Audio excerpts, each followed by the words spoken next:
మాకు ఒకటి సార్, మీరు ఒకటి, నేనేం చెప్తా సార్ కదా, మాకు అన్యాయం జరిగింది పేదోళ్ళు జరిగినప్పుడు అవకాశం కాదు సార్, ప్లీజ్ ప్లీజ్ అంటాం సార్.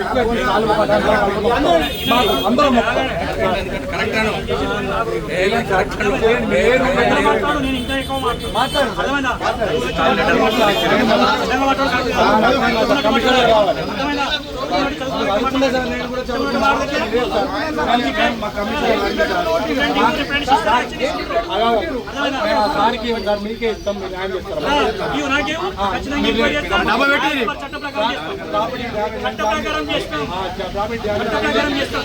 చర్యలు తీసుకోవాలి. చట్టం ఒక్కరికే అందరికీ చట్టం అందరికైతే చట్టం ఒక్కడే పక్కుంటుందా? ఎమ్మెల్యే ఎప్పటికీ చట్టం ఉంటుందా?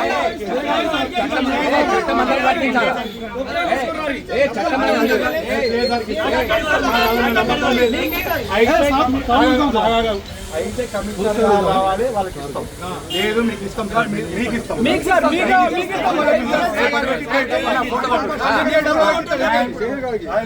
చట్టం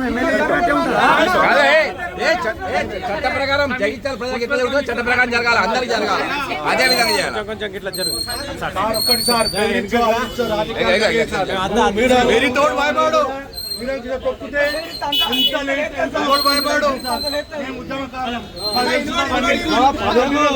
మరి కొండరాయేష్ అనేటువంటి మా యువజన కాంగ్రెస్ పట్టణ ఉపాధ్యక్షుడు సరే పాపం ఆయన కష్టకాలంలో భార్యకు సంబంధించిన బంగారం బ్యాంకులో పెట్టుకొని గత 6 నెలల నుంచి టిఫిన్ సెంటర్ నడుపుకుంటుంటే వర్షానికి పాపం ఊరుస్తుందనే కారణంతో కొత్త డబ్బా వేసుకున్నాడు పెట్టుకున్నాడు. అసలు ఇంకా షాపే ఓపెన్ చేయలే, పాపం కొత్తది ఇంకెటువంటి చేయలే. దాన్ని కక్షపూరితంగా కమిషనర్ గారికి నేను రాత్రి ఫోన్ మాట్లాడితే నాకు కూడా కంప్లైంట్ వచ్చిందంటున్నారు. నేను దయచేసి కమిషనర్ గారిని నేను ఈ సందర్భంగా అడుగుతున్నా, మీకు ఫోన్ చేసిన పెద్ద మనిషి పోయారు ఎవరు?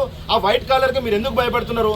మీరు నీతి నిజాయితీగా ఒక ఆఫీసర్గా ఒక పట్టా తీసుకున్న తర్వాత న్యాయం ఏంటిది, అన్యాయం ఏంటిది, ఎవరికి ఇబ్బంది కలుగుతున్నది అటువంటి ఏమి మీ కళ్ళకు కనబడకుండా ఒక అన్యాయంగా ఒక మీరు కక్షపూరితంగా మాకు రాజకీయ పంచాయతీలలో మీరు దూరి ఒక పట్టణ ఉపాధ్యక్షుడిని పాపం ఆయన గరీబ్ తత్వంతో పట్టణ ఉపాధ్యక్షుడు టిఫిన్ సెంటర్ పెట్టి నడిపించుకొని కుటుంబాన్ని పోషించుకునే తత్వంతో ఆయన వీళ్ళు టిఫిన్ సెంటర్ నడిపించుకునే ఆయన పోతే మీరు ఎవడో చెప్పిండో, ఎవడో నాకు ఫోన్ చేసిండో, వాడు ఫోన్ చేసిండు కాబట్టి నేను చేస్తా అంటున్నారు. కమిషనర్ గారు ఇది మీకు కూడా నిజంగా చెప్తున్నా, ఇది మీకు న్యాయం కాదు. ఎందుకంటే ఈరోజు టీఆర్ నగర్లో ప్రభుత్వ భూములలో ఎన్నో అక్రమ నిర్మాణాలు జరుగుతున్నాయి. మీకు రాతపూర్వకంగా కూడా పిటిషన్ ఇచ్చినటువంటి అటు ఎటువంటి చర్య తీసుకోకుండా ఒక గరీబ్ అయినను ఈ టేలర్లు కూలగొట్టడం. మరి నిన్ననేమో జేసీబీ నిన్న మావోని డబ్బా కూలగొట్టడానికి మీ జేసీబీకి డీజిల్ ఆపరేటర్లు దొరికింది. కానీ ఇలా రోడ్డు మీద కొత్త బస్ స్టాండ్ నుంచి పాత బస్ స్టాండ్ నుంచి గొల్లపల్లి రోడ్డుకు అదే నీ ఆఫీస్ ముంగట నుంచి ఇవన్నీ డబ్బాలు కనబడతలేవా అని ఈ సందర్భంగా నేను అడుగుతున్నా. ఇదే ఎవడైతే నీకు ఫోన్ చేసి చెప్పిండో వానికి ఈ సందర్భంగా అరే ఖబర్దార్, నువ్వు యువజన కాంగ్రెస్ వాళ్ళని కానీ కాంగ్రెస్ మనుషులను కానీ జీవన్ రెడ్డి మనుషులను కానీ ఎప్పుడైతే టార్గెట్ చేస్తావో రోడ్డు మీద తిరగవని సందర్భంగా నేను నీకు మున్సిపల్ గడ్డ మీద నీకు హెచ్చరిక చేస్తున్నా. కక్షపూరితంగా వ్యవహరించి ఎవరో పైకెళ్ళి నాయకులు ఫోన్ చేసిరు, మాకు ప్రెషర్ ఉందని చెప్పి ఒక్కరి టేలనే, అది జీవన్ సబ్ మనిషి టేలనే కూలగొట్టి ప్రాపర్టీ డ్యామేజ్ చేయడం అనేది మున్సిపల్ అధికారులకు లేదు. ముఖ్యంగా వాళ్ళు ఏం చేయాలి? ఫస్ట్ నోటీస్ ఇవ్వాలి, తర్వాత చెప్పాలి, తీసుకుపోవాలి డబ్బా. కానీ వాళ్ళు జేసీబీ తీసుకొచ్చి మేము అధికారులు మమ్మల్ని ఏం చేస్తారని చెప్పి దాని ప్రాపర్టీ డ్యామేజ్ చేస్తే వాడు పేదవాడు, వాడి కడుపు కొడితే ఏమొచ్చింది మీకు? నాయకులు ఉంటారు, పోతారు. ప్రజల శ్రేయస్సు కోరుకోవడమే అధికారుల లక్ష్యం. మీరు మున్సిపాల్లో ఎన్నో అక్రమాలు జరుగుతారు, వాటి మీద చర్యలు తీసుకొని, ఎన్నో అక్రమ కట్టడాలు కడుతున్నారు, వాటి మీద చర్యలు తీసుకొని చేత కాదు.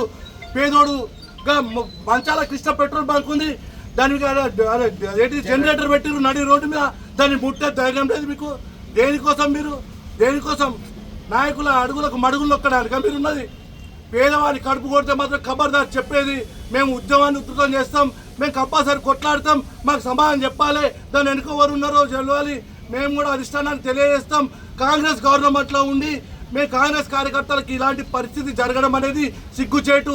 మేము అధిష్టానానికి కూడా తెలియజేస్తామని చెప్పి ఈ సభాముఖంగా తెలియజేస్తున్నాడు.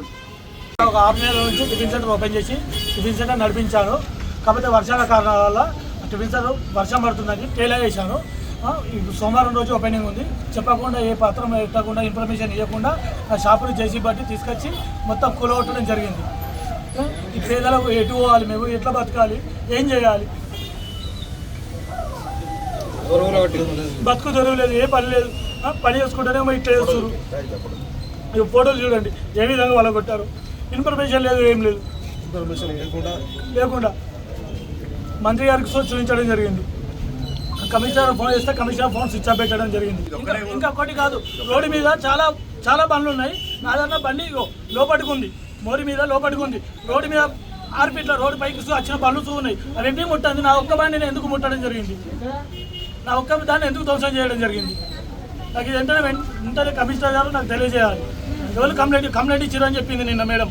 ఎవరు కంప్లైంట్ ఇచ్చారు, ఎందుకు ఇచ్చారు? మరి ఇప్పుడు మణికంఠ ఉంది, కొత్త బస్ స్టాండ్ నుంచి పాత బస్ స్టాండ్ దాకా ఎన్నో బండ్లు ఉన్నాయి రోడ్ల మీద. గొల్లపల్లి నుంచి పాత బస్ స్టాండ్ నుంచి గొల్లపల్లి రోడ్డు మీద బాగున్నాయి. ట్రాఫిక్ బాగా ఇబ్బంది అవుతుంది. అవి ఎప్పి ముట్టండి. నా బండి నా డబ్బాతో ఏ ట్రాఫిక్ ఇబ్బంది లేదు, ఎలాంటిది లేదు. అలాంటిది నా బండి కూలగొట్టడం జరిగింది, మొత్తం ధ్వంసం చేయడం జరిగింది. ఇప్పుడు నేను రూపాయి కూడబెట్టుకొని అప్పు చేసుకొని టైర్ వేసుకోవడం జరిగింది. ఆ పైసలు ఓలిస్తారు, నా డ్యామేజ్ పైసలు ఓలిస్తారు. ఎవరు చేసి పెడతారు? నాకు ఎట్లా బతకాలి? నేనేం చేయాలి?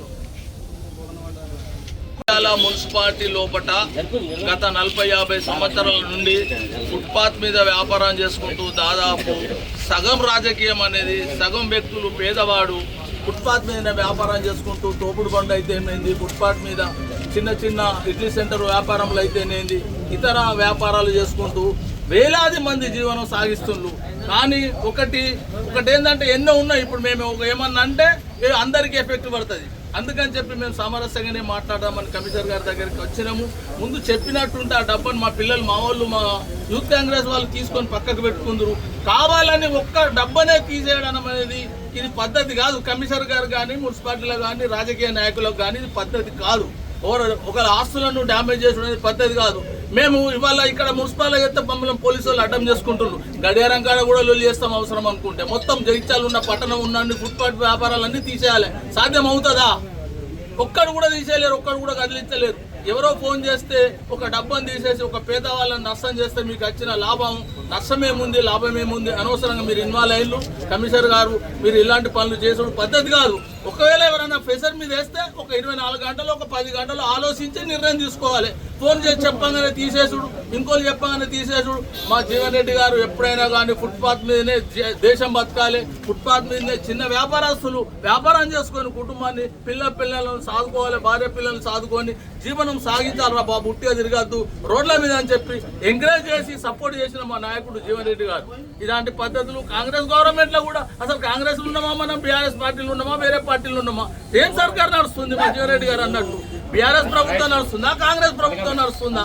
ఇలాంటి నిర్ణయాలు కమిషనర్ గారు తీసుకోవద్దని చెప్పి మనవి చేసుకుంటూ ఆ పిల్లానికి డబ్బు ద్వారా జరిగిన నష్టాన్ని మున్సిపాలిటీ ద్వారా కానీ, మరి ఫోన్ చేసి ఫెసరేసిన వాళ్ళ ద్వారా కానీ న్యాయం చేస్తూ దాన్ని రీప్లేస్మెంట్ చేయాలని చెప్పి మనవి చేసుకుంటూ ఇక్కడికి వచ్చిన మా యువజన కాంగ్రెస్ మిత్రులందరికీ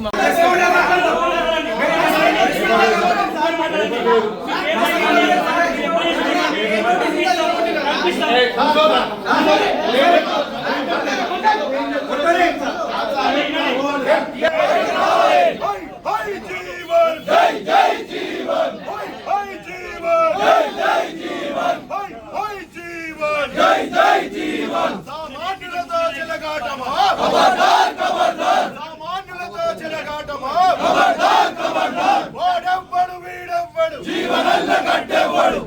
సార్